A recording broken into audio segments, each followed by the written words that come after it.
Final testimony I have before me is from Mr. A and family. For several years, we struggled with lack until late 2022, when God instructed me to take my prayer life more seriously. I had a job, but my income fell short. We began 2023 with no money, and yet had everything we needed.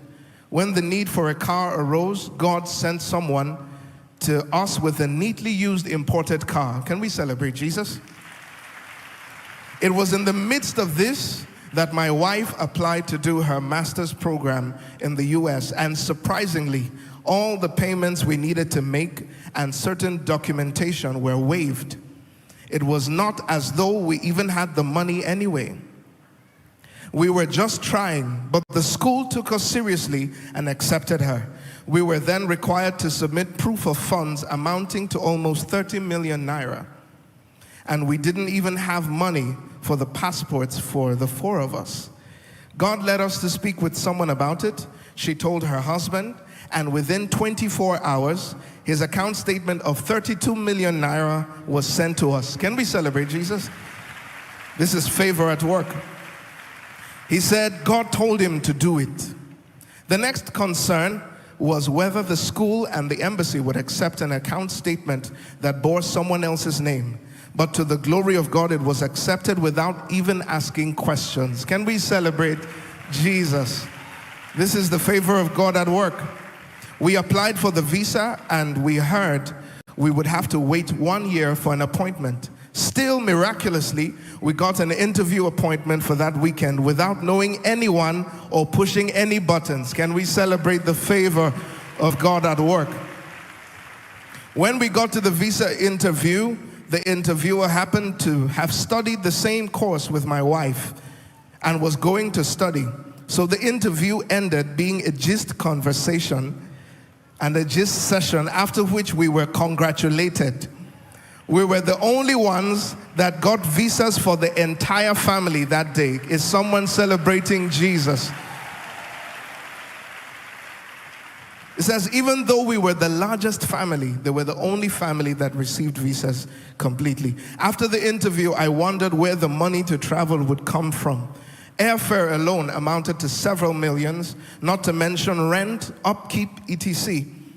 But we decided in faith to move out of the state where we lived in to Lagos, closer to the international airport.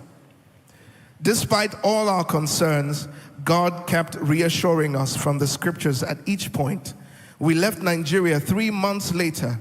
Someone we had never met called regarding our flight and train tickets, and a church I had found online offered to pay our rent. Come on, would you celebrate Jesus? It says they paid even before we left Nigeria. Another group provided all the furniture, electronics, and household items we needed. Even though we had no money, we had everything we needed and even traveled without begging or borrowing. Can we celebrate Jesus? This can only be by the favor of God. Within 24 hours of arriving at our home in the US, our house was fully furnished. We had more stuff than we could fit in the house. So we started giving out things so much that people were wondering if we were moving out. Every single day for the next 3 weeks straight, people we didn't know kept coming to take us shopping and would ask us to take whatever we needed. Is someone celebrating Jesus?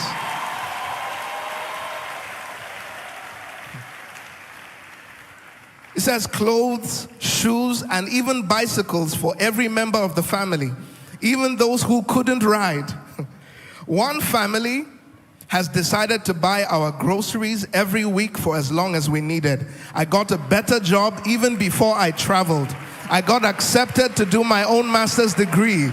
Come on, celebrate Jesus.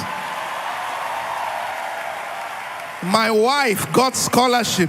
The list of favors is so long, but God has been immensely good, and we give all glory back to him. Can we celebrate Jesus and glorify his name? Hallelujah.